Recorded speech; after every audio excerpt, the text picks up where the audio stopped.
recording, and I just did start. So we'll go back to 3 here, and we'll look for a second, see where we are. Just a second here. I need to hold up just a second. Yes, we're fine. We're okay now. I'm going to go back to look at our learning outcomes for perception, attribution, and learning.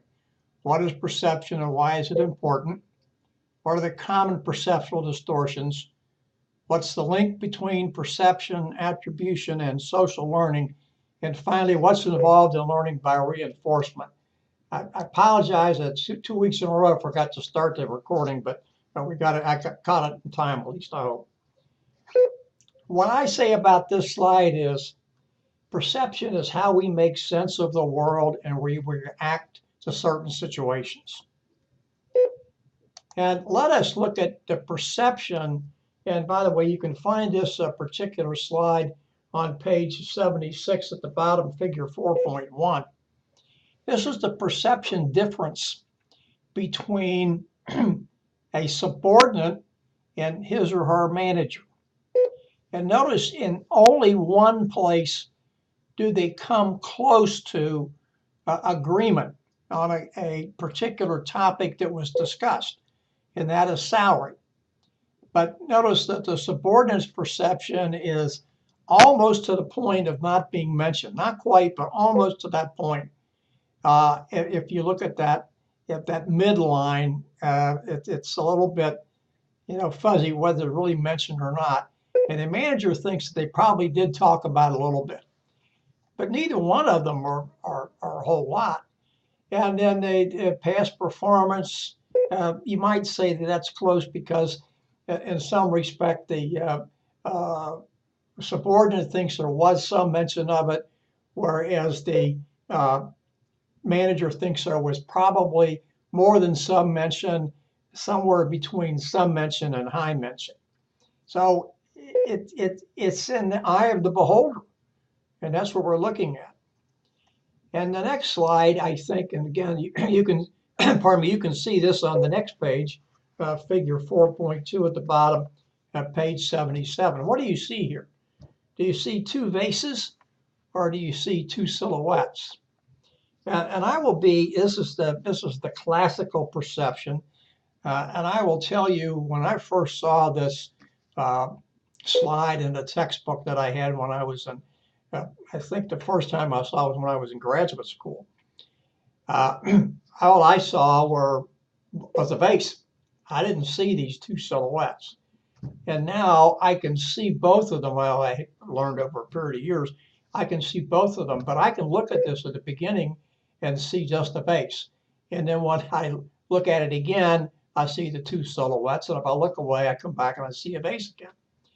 So it gets in, that's a perception of what you see. And this particular slide tells us, or at least it tells me, and I think it should tell all of us, that we can learn to change our perception. It's not easy. It's something that is difficult to come with because our perceptions are based on biases that we've built up over a period of years.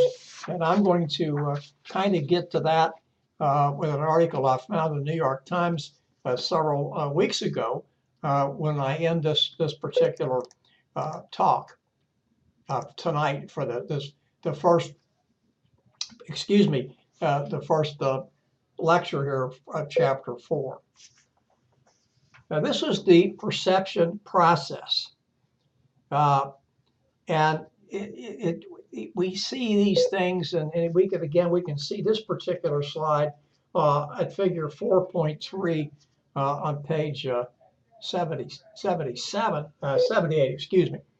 And we see the influence factors, stages of perception, and different things down here: tension, organization, interpretation, retrieval.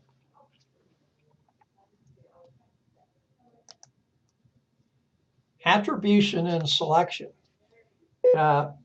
This is the tension, and we should be looking here at something.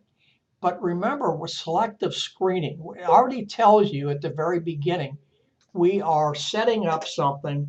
We're only going to let some information in, and then we're only going to let some of that information back out. So we're only getting some of this. We're not getting all of it. Notice that there are two types of selective screening: controlled processing, and then the last one, which is probably one we do fairly often. And it's very important to stop and think about what this says: screening without conscious awareness. So it's something that we're doing on a regular basis, and we're not thinking through the process. So this is something that comes to us. We're not necessarily aware of what we're doing, what we're thinking, what our attention is, what we're selecting, and we may act upon incomplete information.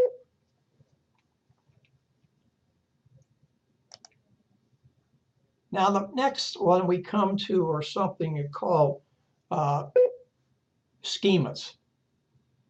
And this is something that, notice that this is cognitive. So this means we're aware. And once we're aware of something, we can organize the knowledge in the manner in which we want it. And notice that we're going to organize this based upon past experience. I think that's very critical to think about, that we're looking at this based upon what we have encountered in the past. We have here script schemas. Have you been to a play or a board meeting or something of that nature, which gives us some sort of a way things are going. Sequence of events, as it says here, in a given situation. So a play is like that. A board meeting is like that. Any type of meeting you're in where there's an agenda and it's followed is something that we're talking about here, a framework. A self-schema, on the other hand, is something that comes from us. It comes from within, and it contains information about us. And notice that this is physical, that we can see, and in some cases, a touch, appearance, obviously. Personality might be a little bit more difficult than that, and so in some cases is behavior. But we have some way of judging that because it's something that we interact with.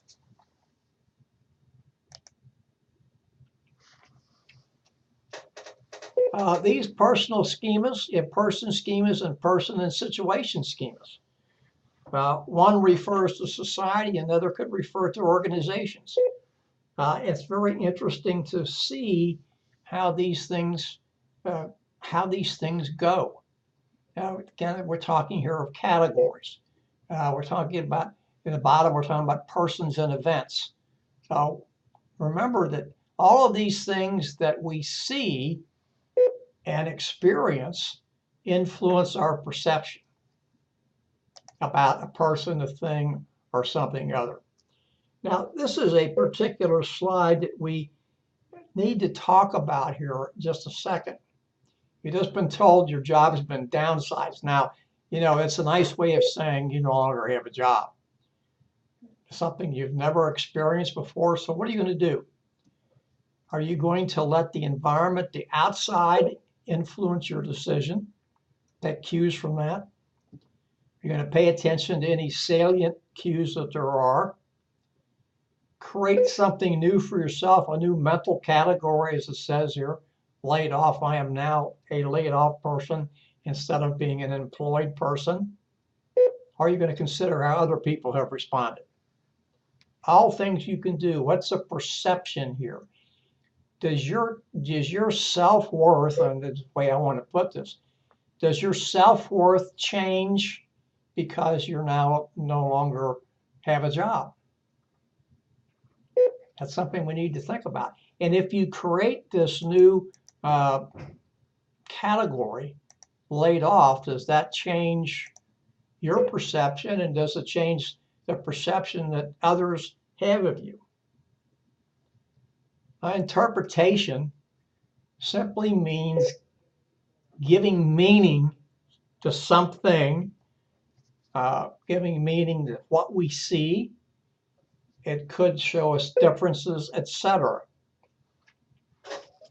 Notice it says here the way stimuli are grouped. Well, that's certainly something we will do.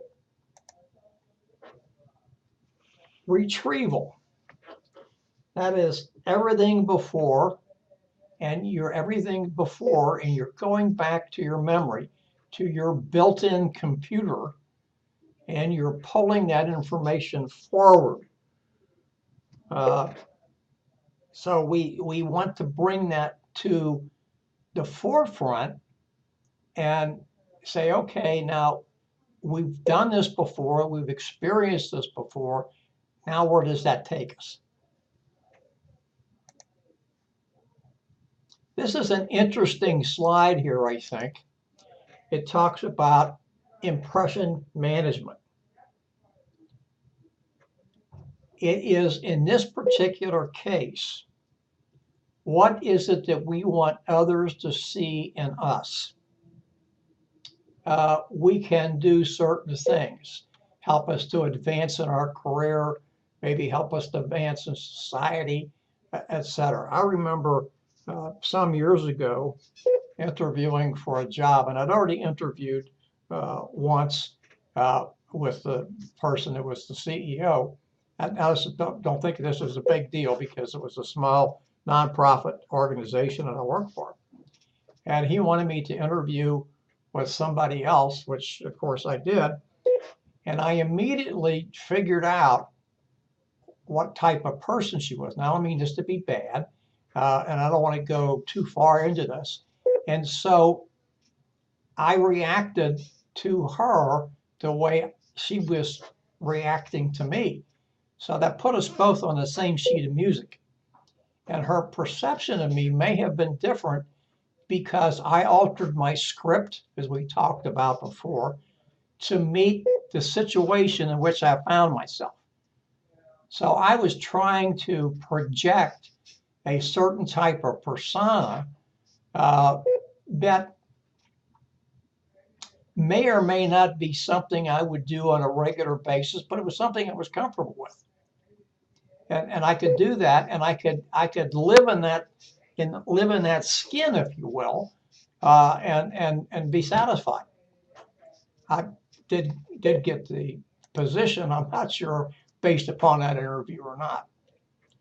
Now, this next thing is something that can always cause us trouble. That is stereotype and stereotyping. It is where we ascribe a certain characteristic to a group of people based upon something we observe in an individual. And it's almost always bad. It's seldom, if ever, good. And I'm going to get to that again when I refer to this article I read a couple of weeks ago in the New York Times. So we have to be careful about this, because when we do that, we fail to see individual differences. And we know deep down inside of us that every person is different. Yes, now we can make a generalization that certain groups of people,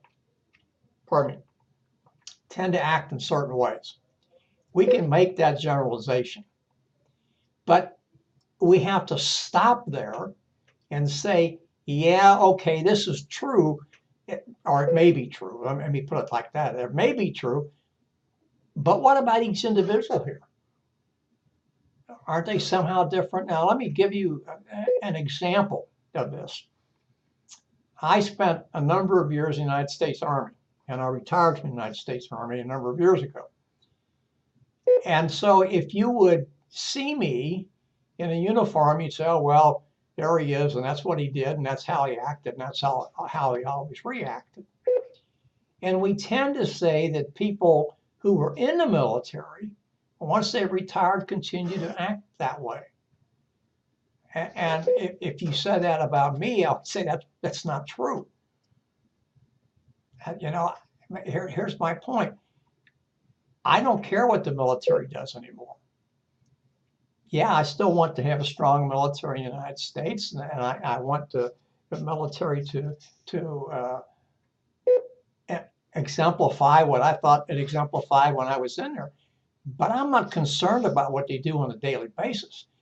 Some of our retired brethren, and I don't mention sisters because for the most part I was not assigned with women for long periods of time. They're still wrapped up in what the Army does, and I'm not. That doesn't mean I don't care about the Army. I do, but I'm not wrapped up in what the Army does on a daily basis. I did that for a long period of time. I don't need to do it anymore. So I just use that as an example. Here's our common stereotypes. We know them. We don't need to go over those. We have to be careful about that. I think there's two at the bottom, and the ones at the top are always ones that are going to get us in trouble. Ethnicity, race, gender, it's always going to get us in trouble. But the two I think that really get us in trouble, and we don't stop to think about them, are age and ability. And we ascribe certain things to people based upon their age. And sometimes ability goes right in there with that. We have to be careful about that. It's something that really is, we just should never do. And we do it all the time, but we should never do that.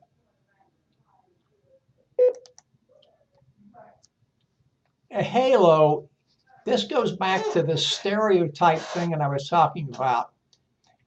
This is when one attribution is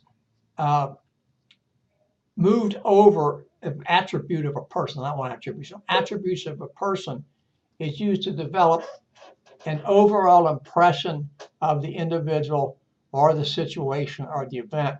And we commonly see these, this halo effect occur in personnel evaluations or performance appraisals at work, where a person will be tardy to work and maybe quite frequently. And so we take that tardiness and we move that over to everything that person does. Now, if you're a person who likes people to be prompt and you're the manager or supervisor, and this person is continually tardy, regardless of how good the job he or she does, that tardiness will affect your perception of that person, that halo effect. And so it will move over to everything that person does. That's not something that's good, by the way. And this is something we talked about before. We view things, this is my perception of this slide, my perception, here we go. My thought process about this slide is we view things from our reference point. What do we think? Everything is thought of from that reference point. Notice it talks about singling out, selection. We are selecting something to make our viewpoint, or we're selecting something to buttress our viewpoint.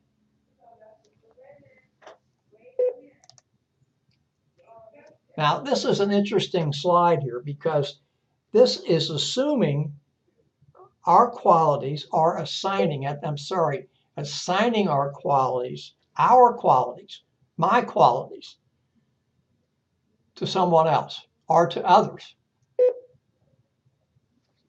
And we do that in some cases because we think these folks and us, or we or me, are like-minded. May or may not be true. And even if they are like-minded, does that mean that we need to assign our qualities to them? We can go back to that example I gave about my having served in the military. One of my brothers, who is unfortunately deceased, was in the military for not as long a period as I was. Well, he didn't retire. He was in the military active duty 3.5 years or so. And he had medals to show you how good of shout he was. And he was quite good at it. He won his battalion's competition. But he was certainly not a military person. He was probably one of the more anti-gun people I ever met in my life. I don't take that as a bad thing. Just that, he just wasn't a gun person, even though he started out being a gun person. Wanted a gun as a kid. A gun, I mean, be specific, a rifle. And like I say, he was a pretty good shot. But after his time in the service, he didn't serve in combat. After his time in service, he just became, I don't want those things around. A contrast effect,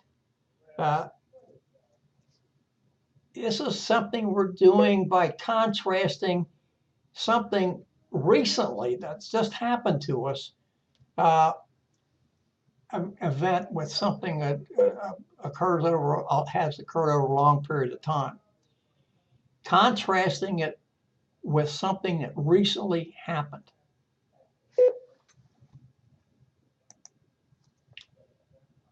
Self-fulfilling prophecy is exactly what it says. We're going to look for something in a situation and say, well, we knew that was going to happen. I mean, well, this is what we expected, and this is what happened. So, we knew it was going to happen before it happened. Whether that's true or not is something that has to be sorted out. Now, here's the thing about self-fulfilling prophecy, and we need to go through this. Which of the following would not be a good idea? Instill confidence in your staff. Identify errors in employees' performance and refer to them often. Treat all new employees as if they were star performers. Or set high performance goals. Well, it's pretty obvious that we would not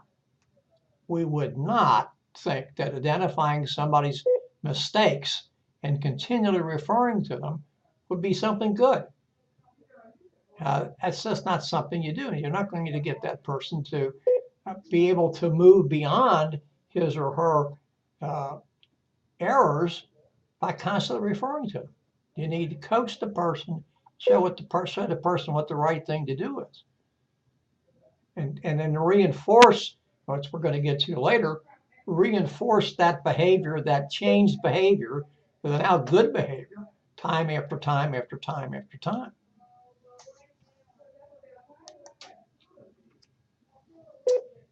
Attribution. Here we're developing answers, if you will. We're saying this is what caused events, perceived causes for events. It can be either internal or external. If they're internal, we control those. If they're external, we have no control over them. So this is talking in some cases about locus of control. Do I have internal locus of control? That is, I believe that I can control events. Or do I have an external locus of control which says I have no control over events?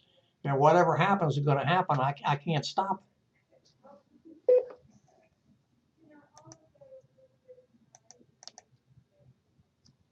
Now this is the link between perception and attribution. We have things called distinctiveness,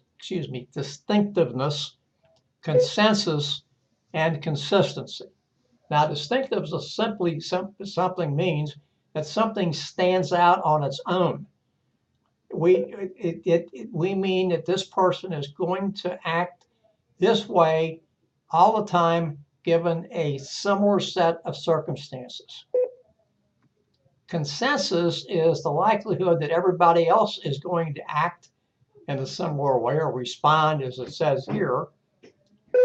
And consistency is whether or not we do this time after time after time after time. Now let's look back at figure 4.4 here, which we're going to we're going to be able to find, let me get to the right page here in the textbook, at figure 4.4, which is the next slide. So we need to look at this, and we're going to take these things in away. Now, these are attributions for poor performance.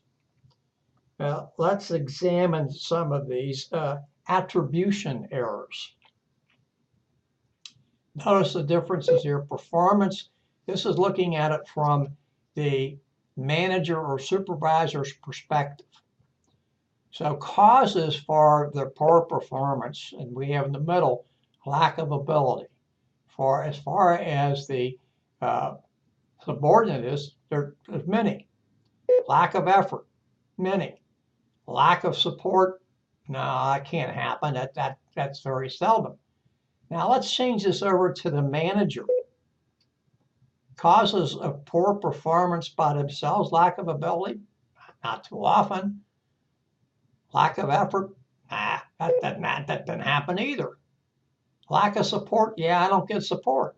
So notice what this attribution is telling us. Very, very, very strange thing between what I perceive, I'm a supervisor, manager, I perceive in my subordinates and what I perceive in myself, or what I attribute, what I attribute to them and what I attribute to myself. 180-degree difference, opposite ends of the spectrum. Now we have what's known here as fundamental attribution error.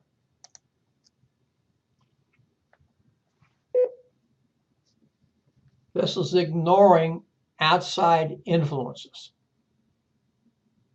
Underestimate situational influences and overestimate personal factors when you're evaluating somebody else's behavior. Your poor performance is caused by you. Well, that may be true. But if this person is working on the job for you and you've not given him or her adequate resources, you've not given them adequate instructions, adequate direction, and a number of other things, then can we actually say that poor performance is caused by you? I don't think so.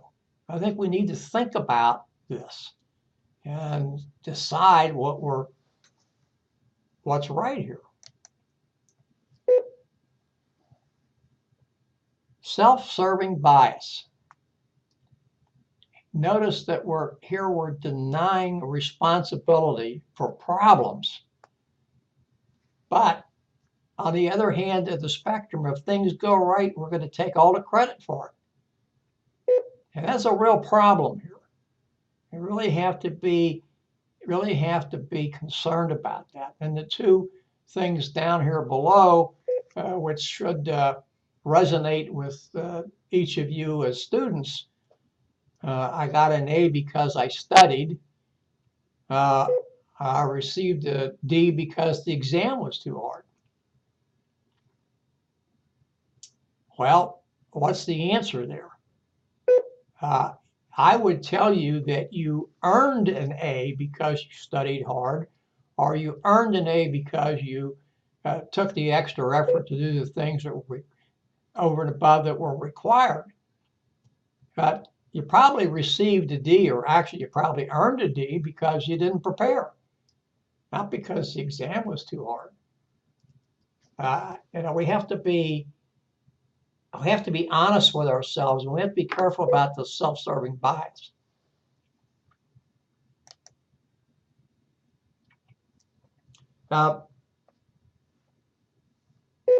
Be factual. Don't overlook the external causes of others' behaviors. Identify and confront your stereotypes, your biases, your preconceived notions. I like to read this slide because we have to, my reading hopefully adds emphasis to what you can see. Evaluate people based on objective factors, objective standards, things that can be measured. and make sure the person understands that what they're being measured on. They have to know that. Don't rush to judgment. There's a link down here that you can get into if you're interested.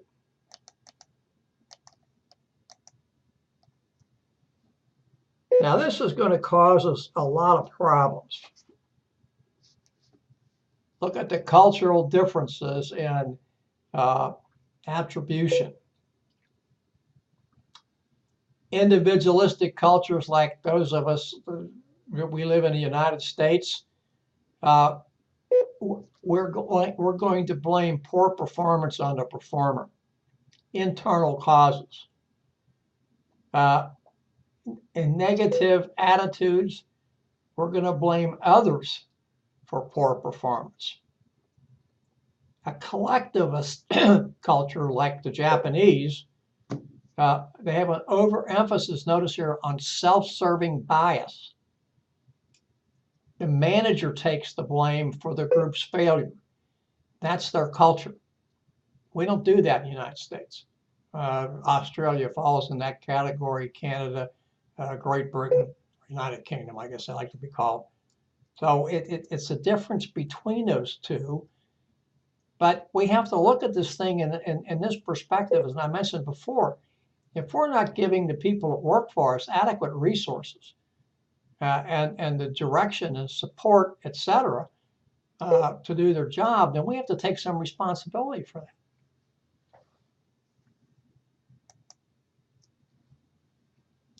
Social learning theory is observation.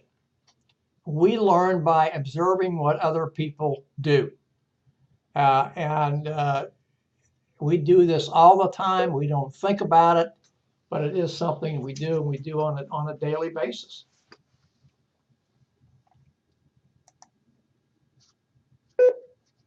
Now we can see this simplified model of social learning on page 88.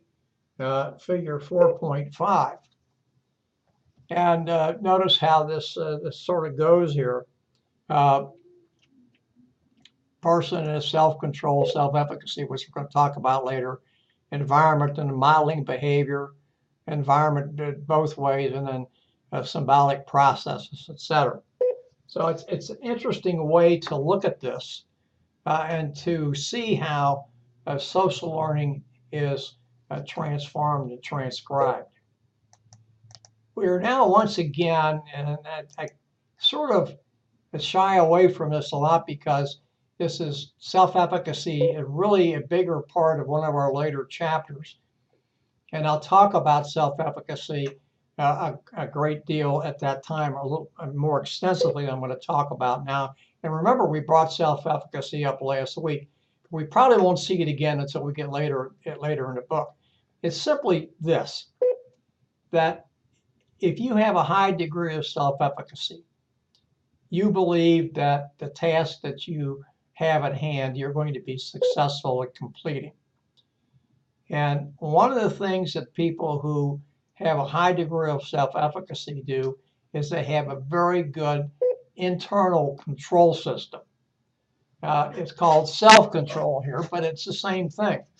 And so they have a great feeling that they're going to be successful and that they can control events as opposed to events controlling them. Internal versus external. Now, reinforcement, we do this all the time.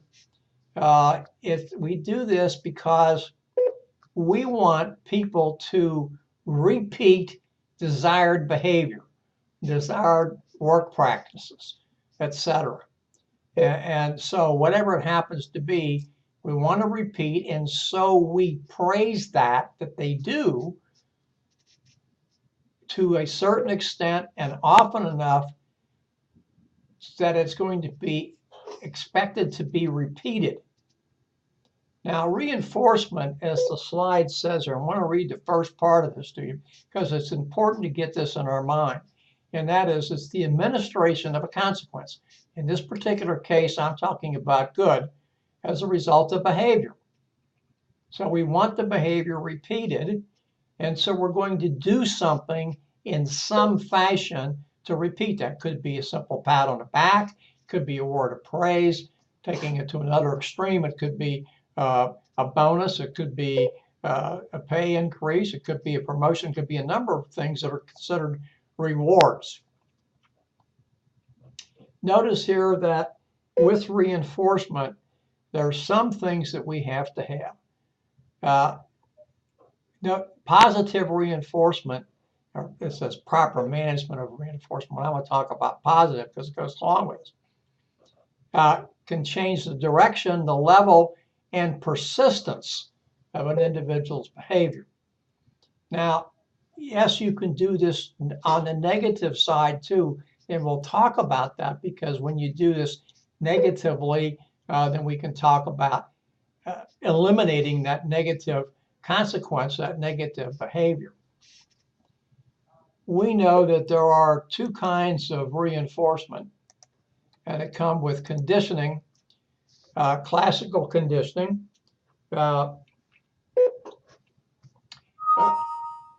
which is also known as operant conditioning.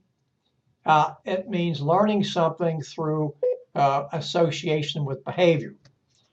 Notice it talks about here manipulating the stimuli. So the classic of that is Pavlov and his dog, or his dogs. And we know, and Pavlov did too, that dogs salivate at the sight of food. Now that is part of their digestive system.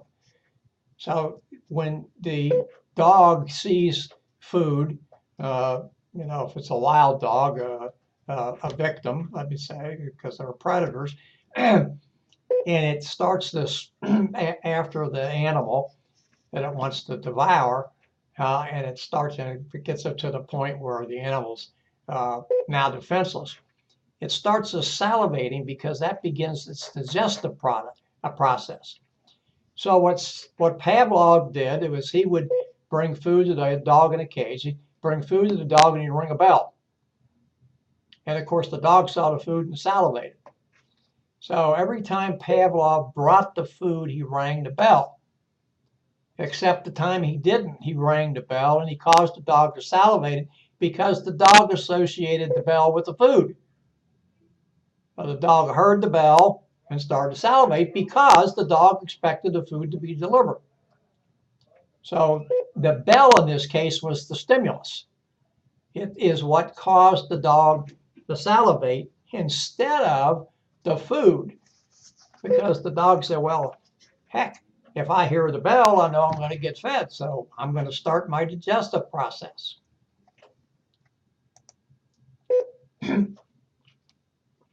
Operant conditioning, as this said, is the process of controlling behavior by manipulating consequences. Notice it's also it's called learning by reinforcement. Now, operant conditioning is not looked upon favorably by a lot of people because it's a very, very slippery slope. And you have to be very careful about this. Now, I'll give you a classic example. You have high absenteeism in your workforce. And you say, well, let's not say your whole workforce, but in your department.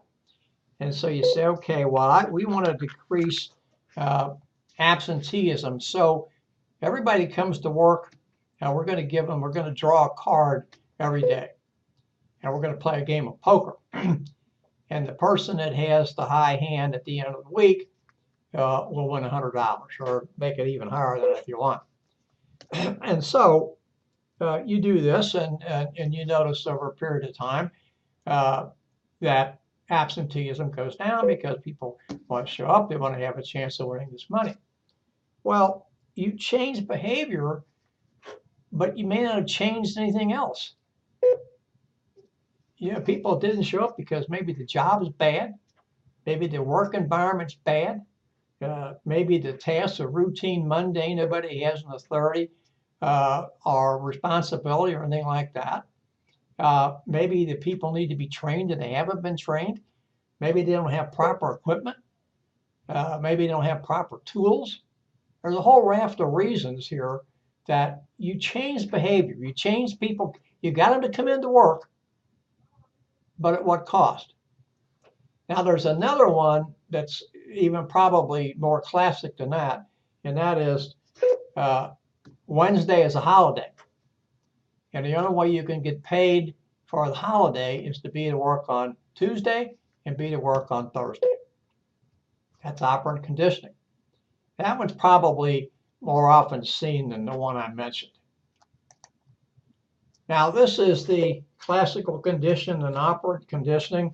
You can see this at the bottom of page 89, figure 4.6.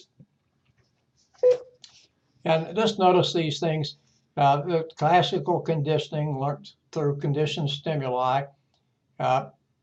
Person sees the boss smile, but here's criticism. Maybe he's saying things through clenched teeth. And she feels, or he feels, nervous. Later, the employee sees the same smile, but she still gets nervous because she knows that he, and I'm just using she here for example, she knows that this guy is really not as nice as he seems. Now, operant conditioning, on the other hand, person works overtime and the boss gives them some type of a compliment.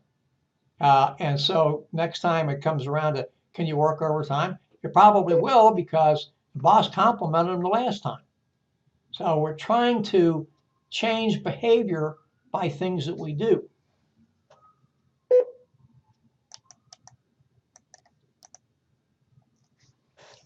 Now, the law of effect, that it just simply means behavior that gets a positive praise is likely to be repeated. And unpleasant outcome is not likely to be repeated. That's what you're hoping for. So if you give them a positive outcome, positive consequence, you want that's probably going to get repeated. If there's something negative, you hope it doesn't get repeated, and then you expect that it won't be. Extrinsic rewards are something given by someone else that is something that's positive, that is directly related to a work outcome. Now, here's a scenario for you. You worked hard at your job and you're not rewarded. The law of effect says that you'll quit or you'll keep trying to impress the right people. Now, think about it. These are just some rewards that you can have, and talk a little bit about them. You can see these in figure 4.7 at the bottom of page 90. There's some direct cost in these. I'm not going to read these to you. You can see them yourself. And then there's some natural rewards that there's no cost to, and may get you just as far as the other rewards.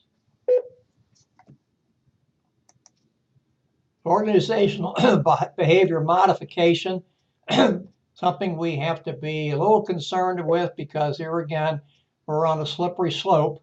Operant conditioning, same way. But we have 4 basic reinforcement strategies, excuse me. Positive and negative reinforcement. And notice negative says avoidance, and then punishment and extinction. A positive reinforcement, we know what that is. We're going to administer a positive consequence that we expect will tend to increase that behavior, or have the behavior repeated time and again, because it's tied to a reward consequence of something that is of value. There are two types of laws here. Contingent reinforcement says the desired behavior should be rewarded at the time it's performed. And the law of immediate reinforcement says it should be given as soon as possible after the desired behavior is performed. It says occurs here, but that we're talking about the same thing. Shaping, we're just trying to get somebody to take on something new. We want them to do that new behavior, positive reinforcement, and we're going to continue to do that, again, to keep the behavior that we want. Continuous reinforcement, exactly what it says. We're going to continue to do it time after time after time after time. Intermediate, so we're only going to do it on a periodic basis.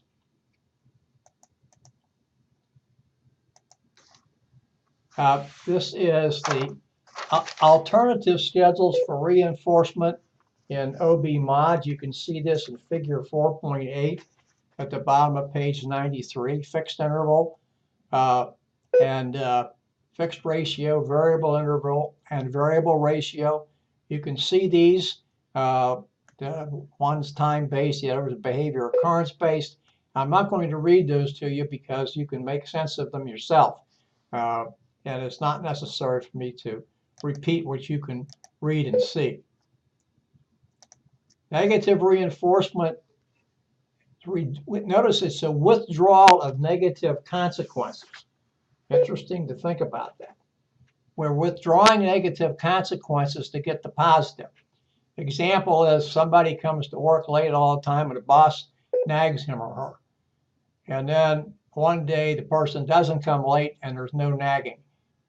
Hopefully that they'll change that. Also known as avoidance learning. Punishment, we're going to do this, and we know we're going to do this. Negative consequences are the withdrawal of a positive consequence to get the type action repeated, to reduce the likelihood that this is going to be continued. Extinction, we're taking everything away. But you have to be careful here. Extinction simply may not work.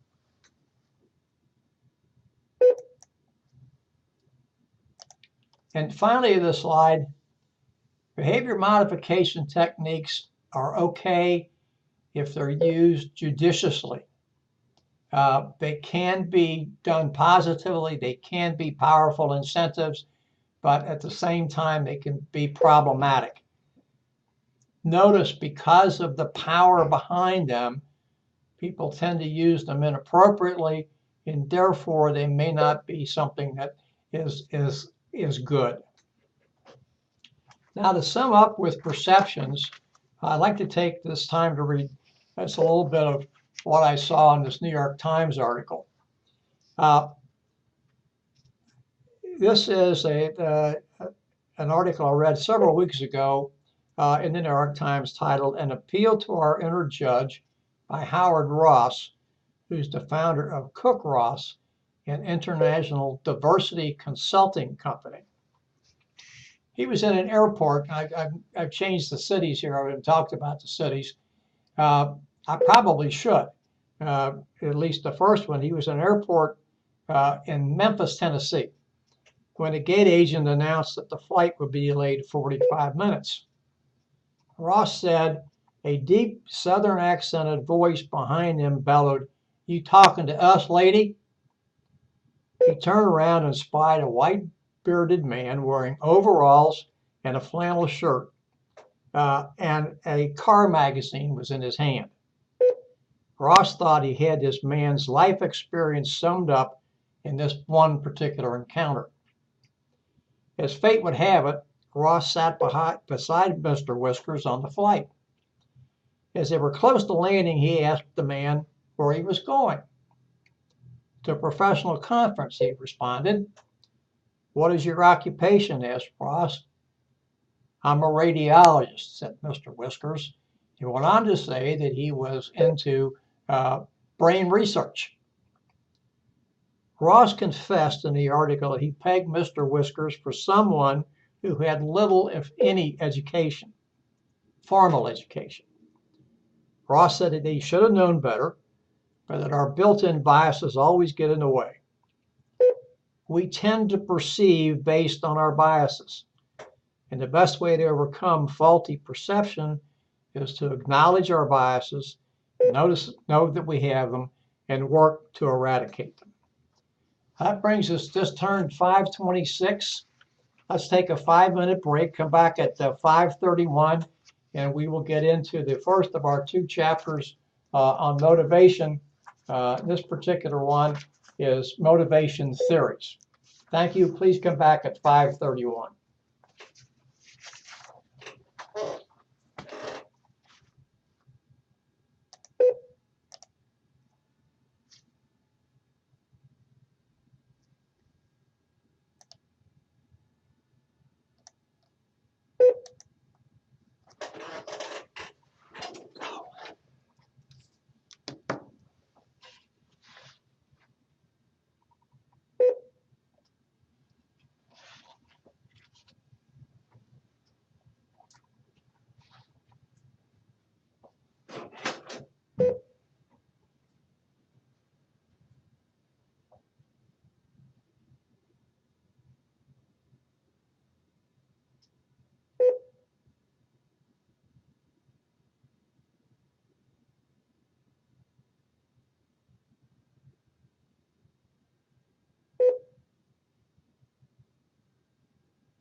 It's 5:31. We're back.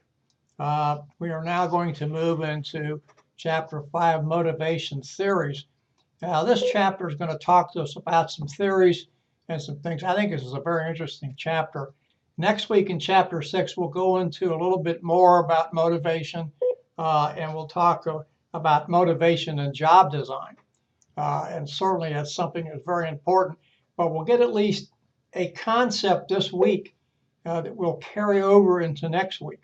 So it's important to kind of say, okay, I want to learn this stuff in Chapter 5 and understand that part of what we're going to talk about in Chapter 5, and maybe all of it, depending upon how you look at it, will carry over into Chapter 6. So notice the subtitle here, Achievement Requires Effort. And we hope to answer the following questions as we go along here. What is motivation? What can we learn from the needs theories of motivation, which is what we're going to talk about, the first part of this chapter. What is the equity theory, or excuse me, why is the equity theory of motivation important? What are the insights of expectancy theory? And then how does goal setting influence motivation?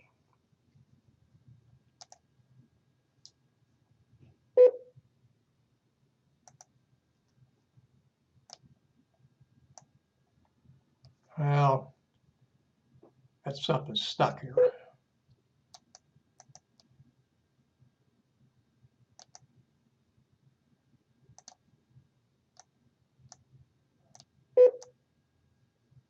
I still can't do what I want to do. I don't know why that's stuck like that, but I'll have to move this on, or I'm stuck someplace and I can't seem to move the slide real well. See if we can do it that way. And I'm still, yeah, there we go. And I'm back at the right. I don't want to be on that particular slide. That's Chapter 4. I want to be on Chapter 5. And for some reason, it's not giving us where we want to be. Just hold on here a second, see if we can't. Well, there we go. What's motivation? It's what causes us to do something. It is in many cases the basis for our action. And notice that there are three things that we're talking about here. It provides direction. It provides level, meaning how much effort we're going to put into something, and persistence, how long we're going to continue doing what we're doing.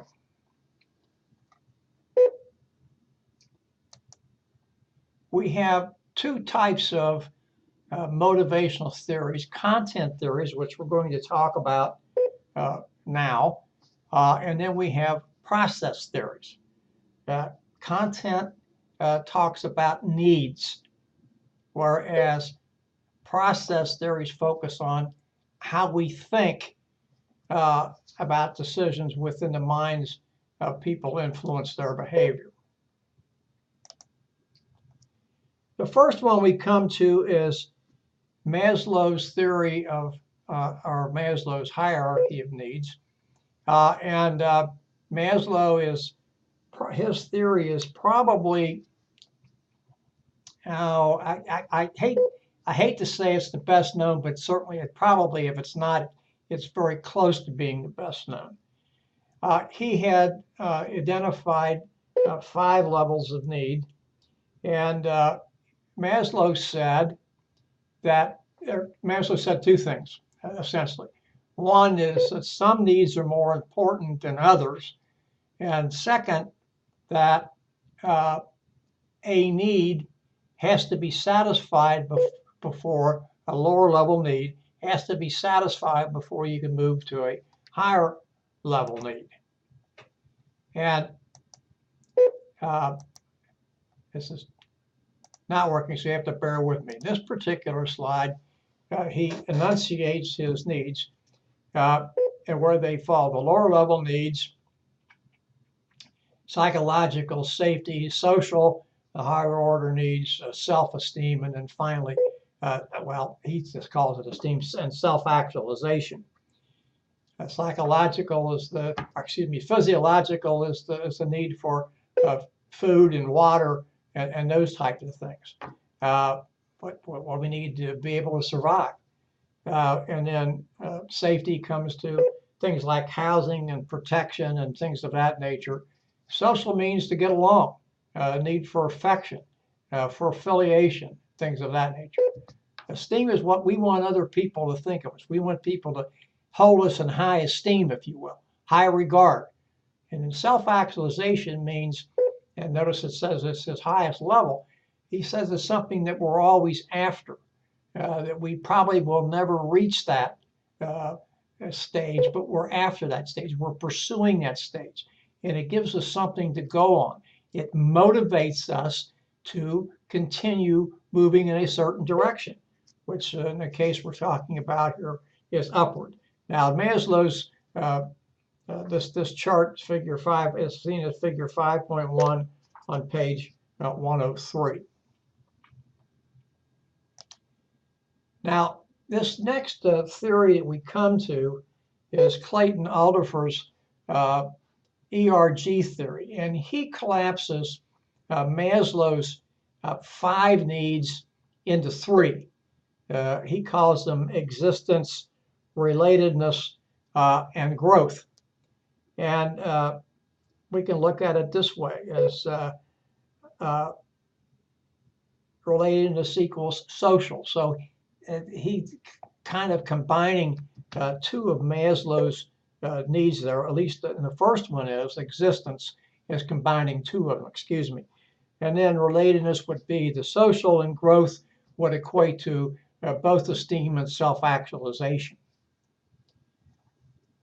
David McClellan used what he called the acquired needs theory.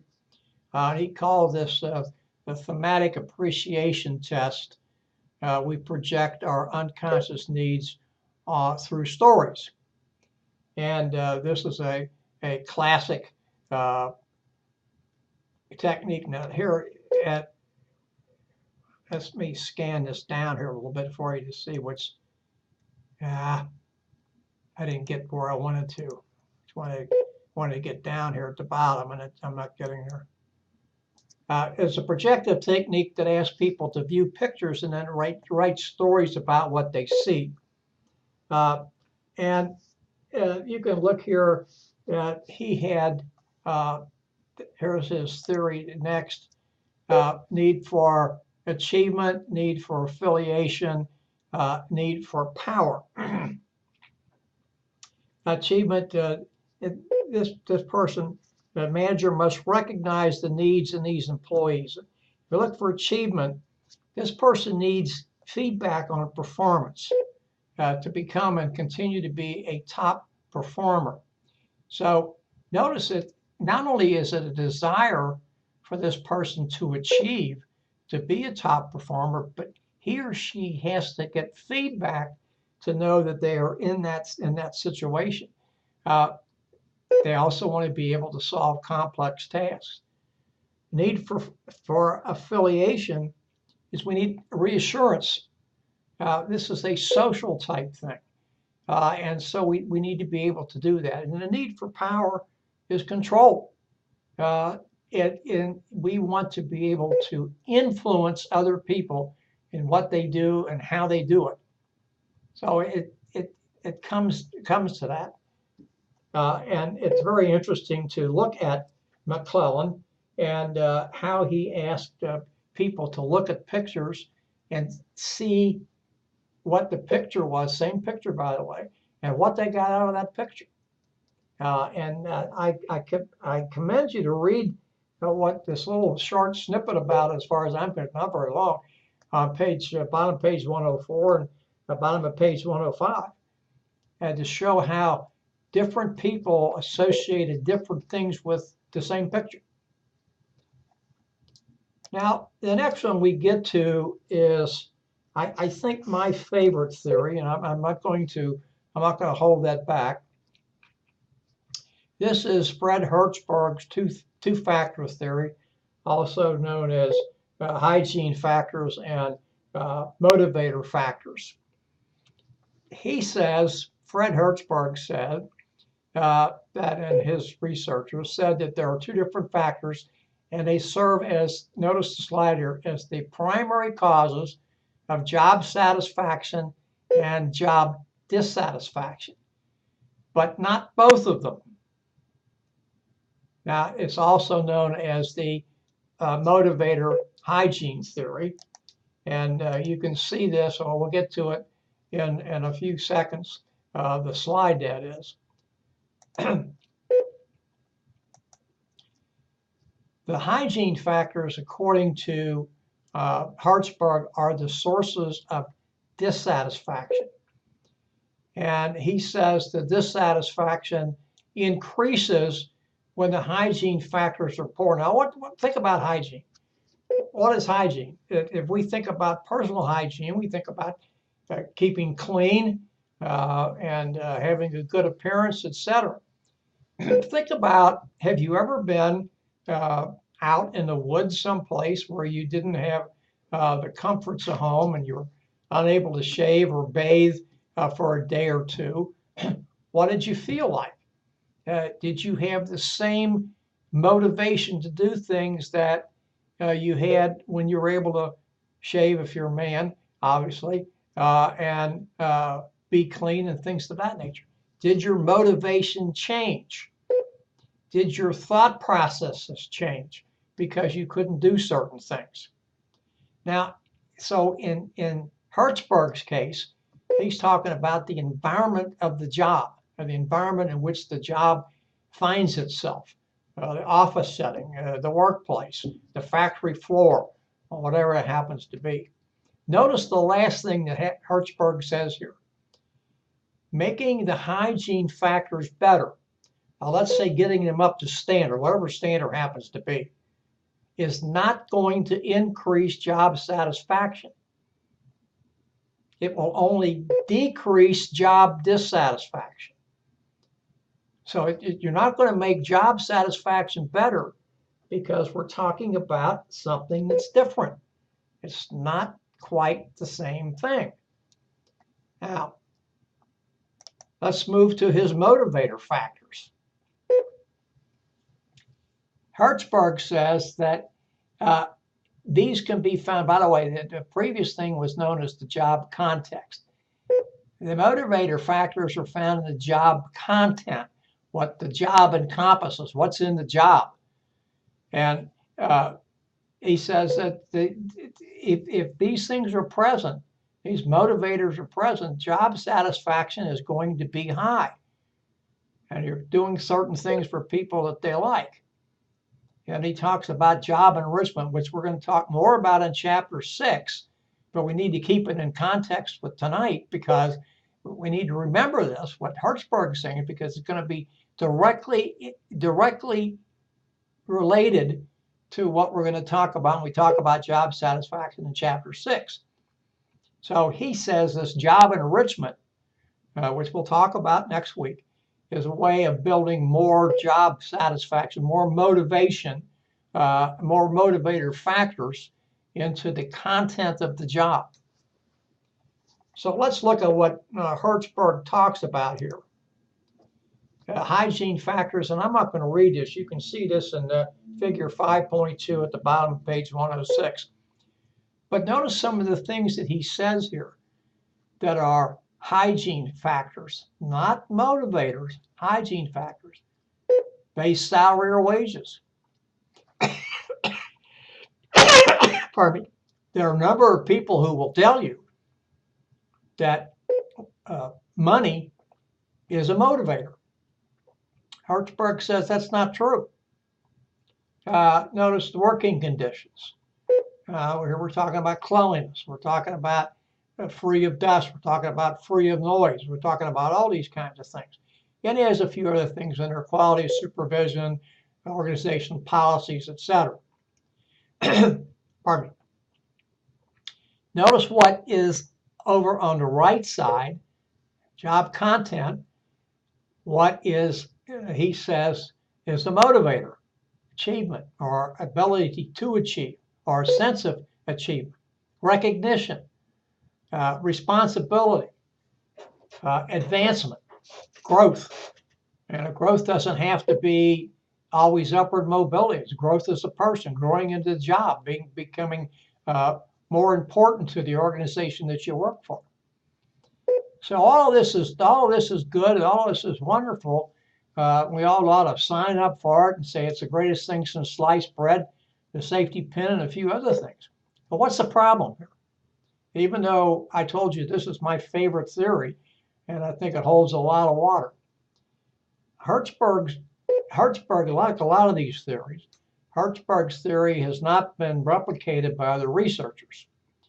So normally what we say is that something remains a theory until other researchers can take what somebody found and they can replicate that using the same conditions and standards.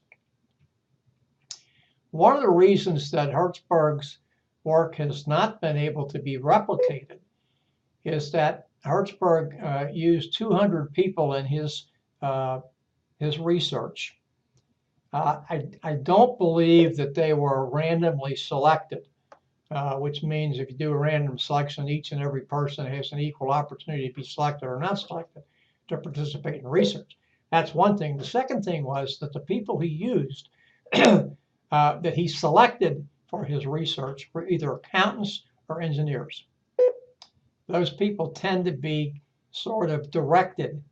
They're numbers oriented, they're detail oriented. There are a few other things. Now, I'm making some generalizations, but by and large, that's what those folks tend to be. And so that's been the problem that researchers have said about Hertzberg's work. However, they do say, and you can see this in the last paragraph on Hertzberg before you get to equity theory on page 107. That is criticism. Yet the distinction between hygiene and motivator factors has been a useful contribution to the study of organizational behavior. And that, you can see that's right there. And we look at job designs and alternative work schedules and things of that nature, which are motivators, or which can be motivators if they're done properly. So a lot of what Hertzberg said it rings true. It has some cachet in the workplace, organizational behavior folks. Understanding that there's some fault line there with his research.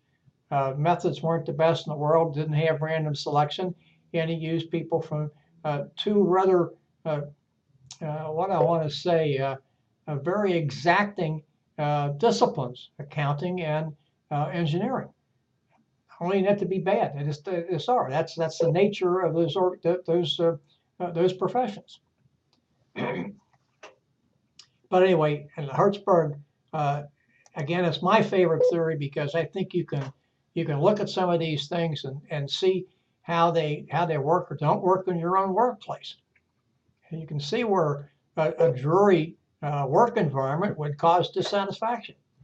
And you can see where if you had a job that was enriched, now we're going to talk about enrichment in similar kind of context in a way, more of a enrichment type thing. We might think of being on a factory floor or something of that nature, but it can be done any place. And we'll talk about this in later chapters, employee empowerment. That's kind of what job enrichment is in a way, that theory. Philosophy, I guess, is a better way of saying it. So Hertzberg does have a lot of very important things to say to us, and I think it's something we need to keep in mind.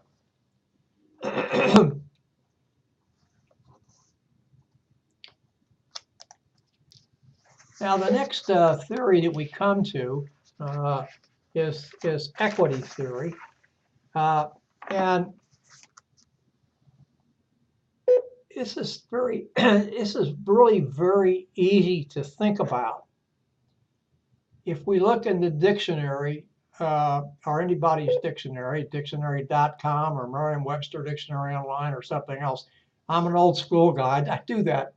here at the office when I need to find something, but I'm an old school guy. I have the shortened version of the Oxford English Dictionary at home, the 2-volume set, and I look at that on an almost daily basis. But anyway, what does equity mean? It means fairness. And it's simply, that's what it boils down to. We can talk about it any way we want to talk about it, but it comes down to fairness. And that when people see that there's an inequitable situation between themselves and the comparison other, they're going to do things to restore the equity. And so, they made, and by the way, you're going to work that when you get into case 5. Very interesting case. Well, every case that we have is interesting. Some are more interesting than others, I think. But we may face this on a daily basis. And we have to stop and think about the dynamic that came out of that case. It's very interesting. So here it is. This is the equation that we go through. Individual outcomes equal others' outcomes. Now, I want to tell you that this other is a comparison other. So notice this is an equation. And then that's divided by individual efforts versus the efforts of the other person. And when those are out of sync, then you have an inequitable situation. And now we come to the prediction. And if there is felt negative inequity, in other words, the situation is just not good, that individual is going to do, worker, here we want to say employee, is going to do something which is not going to be positive. So if they believe that this employee believes that this inequitable situation most likely going to reduce their inputs. If they reduce their inputs, then their outputs are going to be reduced. And they're going to do that, as the slide says, in proportion to what they perceive. Now that's a felt negative inequity. A felt positive inequity is just the reverse. It's where the person feels that he or she's gotten more than what they should. And we don't see that as often as we see the felt inequity. So we talked first about reduced inputs. And by the way, this is displayed very nicely for you on page 109. And so we talked about reducing the inputs. Can leave the situation. Now here is, we got a couple of opportunities. You could ask for a transfer. You could ask for different work hours or something of that nature. That's the immediate answer to changing the situation. Leaving the situation. Of course, the ultimate is I'm going to look for a job elsewhere. We can change our comparison. In other words, now I'm comparing my work against Frank and think that there's some issue there, and so I can say, okay, well, maybe it's better if I don't use Frank as a comparison, I'll use Tom as a comparison. We may try to distort things. We may try to do other type things, but none of these are really good. And in the long run, there's going to be a problem of, pardon me, of some type if the situation is not changed.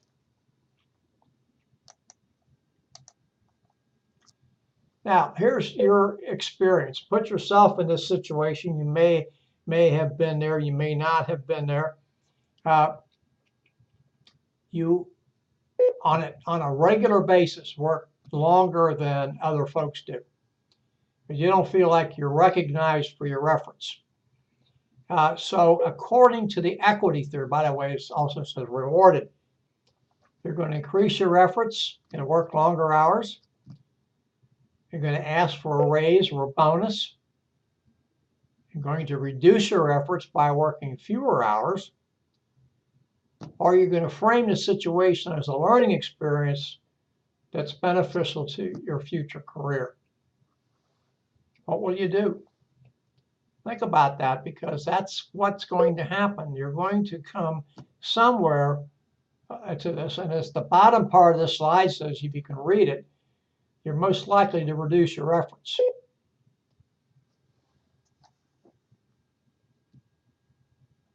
Or it says, or try to restore equity by increasing our outcomes. Now, to sort of talk a little bit about equity theory, we need to talk about organizational justice.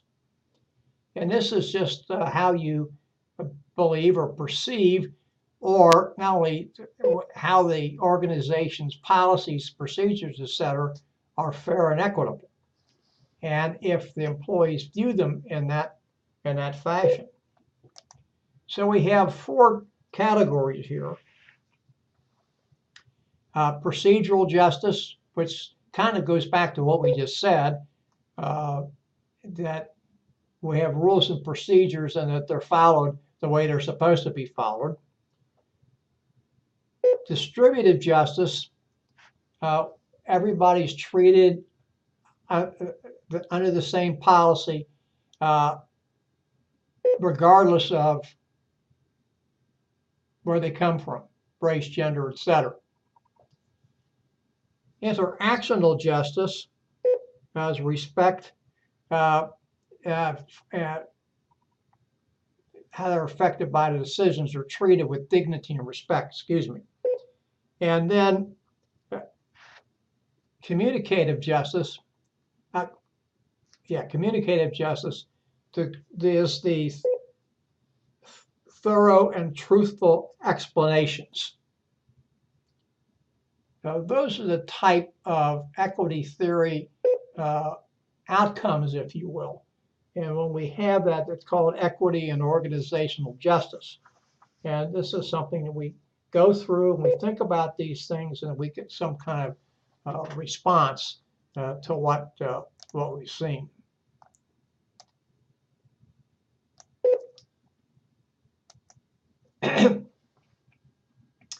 The next theory that we come to is expectancy theory. This was developed by Victor Vroom, and he says that motivation is a multiplicative function of expectancy, instrumentality, and valence. And therefore, he says, Vroom, that motivation equals expectancy times instrumentality times valence. Now let's look at each of these words, pardon me, and get some sort of a definition out of it. Expectancy is in the individual, and he or she says, if I expend effort, I'm going to be rewarded. And take it another way, it says effort will yield acceptable performance. But yeah, they think they're going to get a reward here, which is the instrumentality. And then finally, the valence is, are the rewards worth it? In other words, are the rewards valuable? Are they valued? Do they have value to me?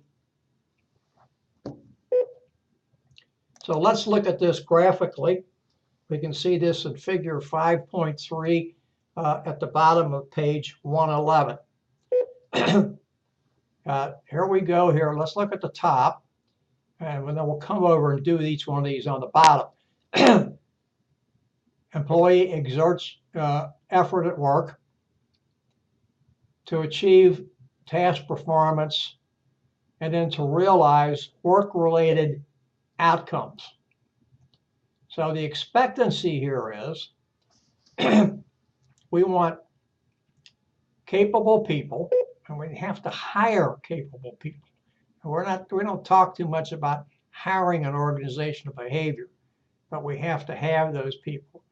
Then we want to make sure that we've trained them adequately to be able to perform the tasks that we want them to perform by setting clear goals.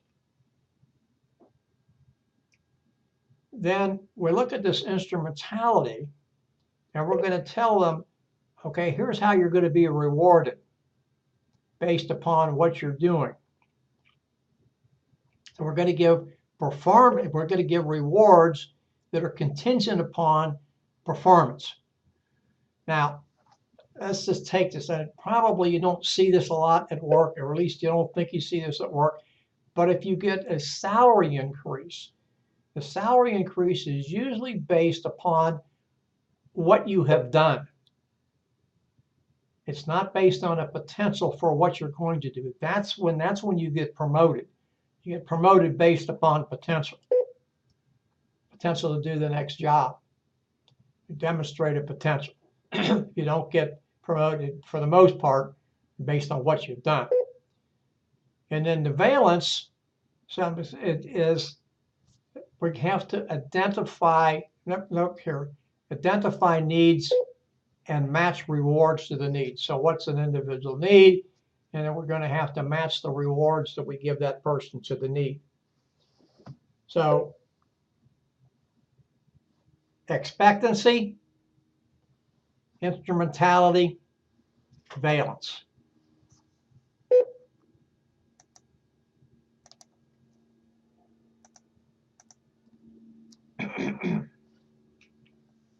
Now, what are our motivational expectations here, this particular slide? Notice that what it said, and not this slide, of this theory. It's sharply reduced. Motivation is reduced when these three characteristics, characteristics probably is not the right word I want to use here, when these three underpinnings of this theory are either zero or negative, meaning there's no value here. There has to be some type of value, and there has to be some type of ongoing type thing. It's high, on the other hand, when expectancy and instrumentality are high and the valence is strongly positive. Now we get to the next theory, and this is the goal setting theory. And we're going to talk about goal setting, and then we're going to talk a little bit about management by objective, which is a type of goal setting theory. And this is simply the process of developing goals that are agreed upon between the supervisor or manager and his or her subordinate or subordinates. And there is a process where we say, okay, these are the goals and objectives we want to achieve, and there's some kind of a contract that's done. Can be a written contract, can be a verbal contract, etc. So we have things we're going to try to espouse to achieve, or aspire, excuse me, the better word here, aspire to achieve based upon these mutually agreeable goals that we've accepted for one another. And notice that once we've done this, the goals are certainly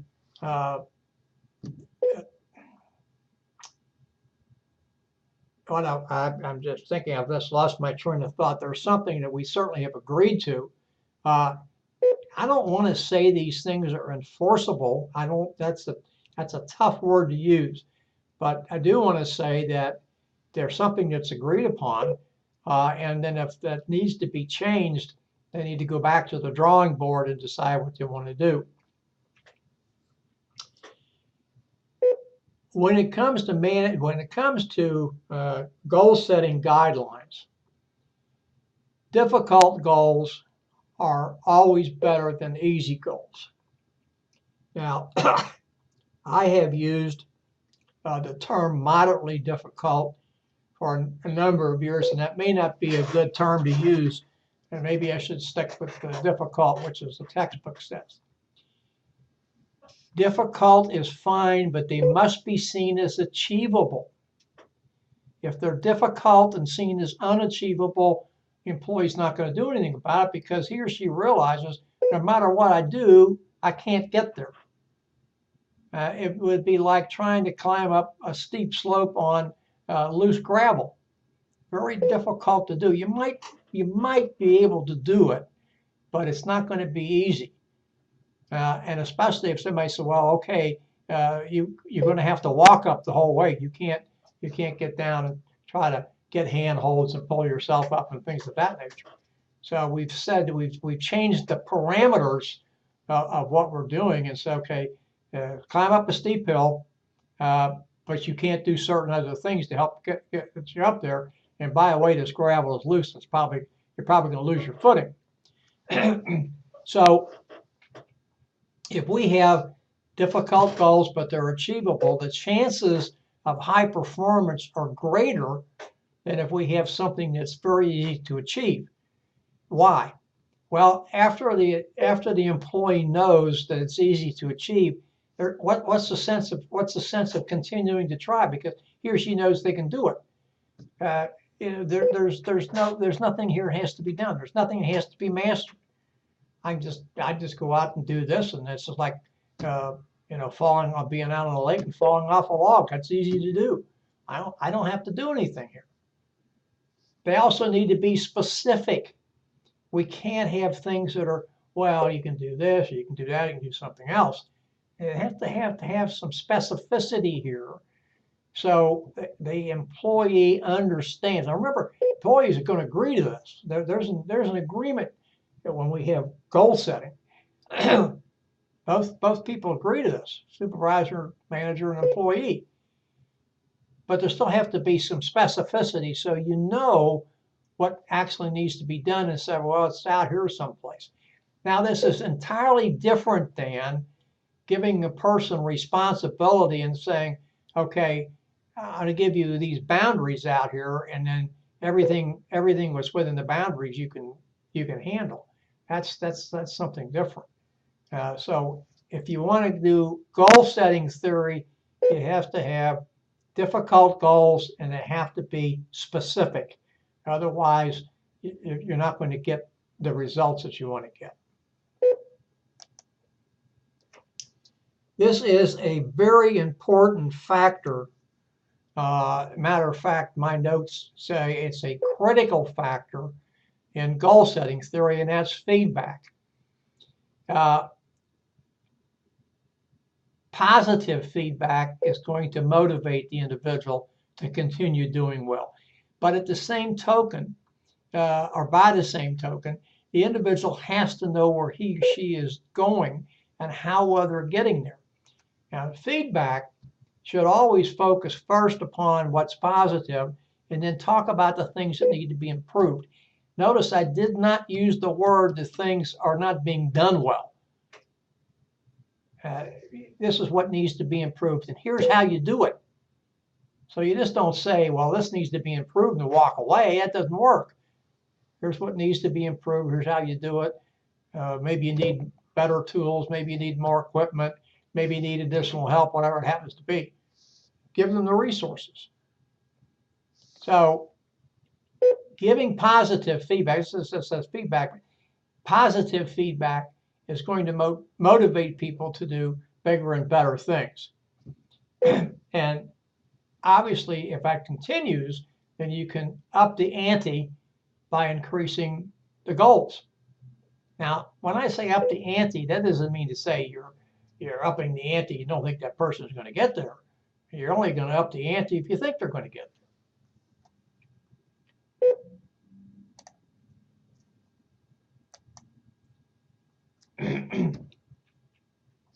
Look at, here we come with self-efficacy again.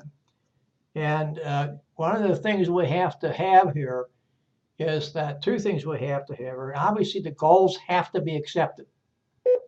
And then the individual has to have the ability to do that. And that's where self-efficacy comes in. It's his or her belief that they're going to be successful on this task. That if they don't feel that way, then it's probably not going to happen. Notice that the goals have to be accepted. And once they're accepted, there's commitment to the goals. And so you have to have that. This is buy-in, if you will. If you don't have that buy-in, it's just not going to work. It's not going to be. It's not going to give you what you're looking for. Let me put it that way. A very popular form of goal setting is management by objective. And I've talked along about this all along when I've said that it's something that is achieved it's a contract between the supervisor, manager, and employee. So they both sit down at the beginning of some type of period. Now it can be a rating period because management by objective is often tied to performance appraisal, so it can be done that way. It doesn't have to be, but it can be done that way. And normally what happens is that people get together and they make this roadmap, these goals and objectives early on, and they come back periodically and review them and see where they're going, and they're refined, and maybe some changed, some added, etc., depending upon where the person is going. Now, this is the process of management by objective. We can see in figure 5.4 at the bottom of page 115. And here so this is shown with team leader and team member. It can be a supervisor and subordinate, it could be manager and subordinate, whatever you want to say. Those jointly establish performance goals, individual action, and then joint evaluation. Now, of course, there should be continuous feedback in this process, so people know what's going on. Notice a team member actively participates in performance review, and that's why I said that the management by objective is often tied to the performance review process, performance appraisal, however you want to say that, and so that happens quite frequently.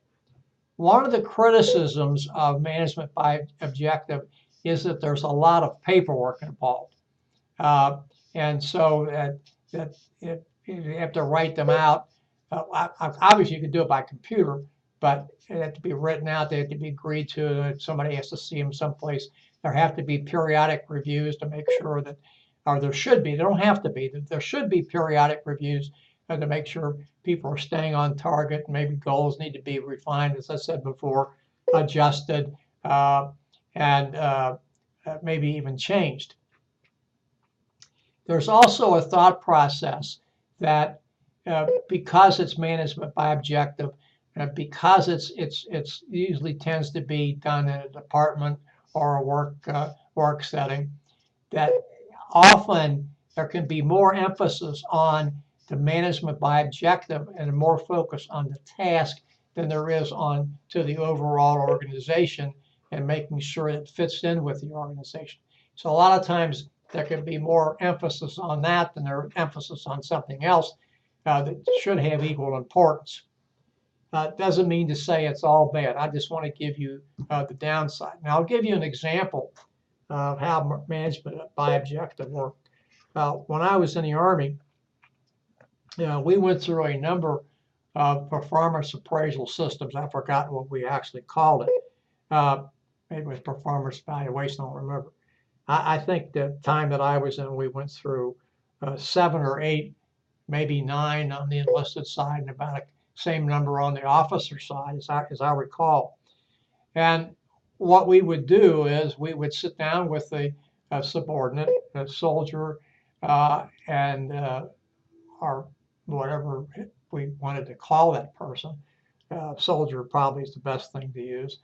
And we would talk about what their goals and objectives were for the next rating period, which was normally a year. Then we were required, this was the last system that I was commensurate with and was familiar with. And then we had a requirement that we would go back every quarter and go over the goals. And we had a little separate sheet that we used, a separate form, and we would talk about the goals. We would provide feedback. We would talk about adjusting goals and perhaps objectives and how people got there and the things that they needed to do. And then we would make notes there. Those notes, by the way, could be done in pencil. Now, again, I'm talking back in the 1990s. I don't have any idea what they do today. Pardon me, it might all be done by computerized form. I don't know. But we were still required to do this. And of course, if you had a number of people that worked for you directly, that was rather time consuming. So that was a downside there. But the upside to it was that you could sit down and you physically went through with your subordinate how he or she was doing. In my case, was mostly how he was doing and what his progress was and how he was faring. And this does a couple things. First of all, it allowed you to give feedback. That was certainly foremost. The second part was that you weren't doing something and trying to remember what somebody had done over a 12-month basis. You were sitting down at least every 3 months and you were talking to that person and saying, here's where you stand, this is what you need to do to improve, here's where you need to go, et cetera, et cetera. And so we would do this on a quarterly basis, and it seemed to me I would remember we would both sign and we did that. And like I said, or I started to say, and I think I didn't say, was most of that was done, pardon me, in pencil. So it could be changed if it needed to be, and didn't have to be permanent. Now, the original goals and objectives stayed that way. And if they were changed, then you said that, you made that on that form, et cetera. So then when it came time to do the performance evaluation after a year, you had sort of a written record of what you'd done. Both of you had agreed on things, so anything you did was pretty much understood. Now we're going to talk a little bit about that in coming next week as we talk about some type of performance appraisal or management appraisal. I don't remember the exact term. I like to use performance appraisal because that's the one that I'm most familiar with. And we'll talk a little bit about that next week. And then we'll also talk about motivation and rewards. And we'll talk about job enrichment, some other types of job enrichment, job rotation, et cetera. And then we will begin in Chapter 7, the first of 2 chapters on teams, which is usually a very interesting chapter. Not that any of the rest of these chapters are not interesting. They all are. It just depends on what you think that you like best and what appeals to you best. So we are almost at 6:20. We've spent the last hour and 50 minutes talking about chapters 4, perception and attribution, and the first of our series, two chapter series on motivation theories. And I think that each of those will pay great dividends to kind of get them into your mind. And think about what we talked about equity theory tonight, because that's a very big factor in Chapter 5 and in Case Study 5. And think about how that plays out and how that would affect you and things of that nature. So I thank you for your attention. I'll have this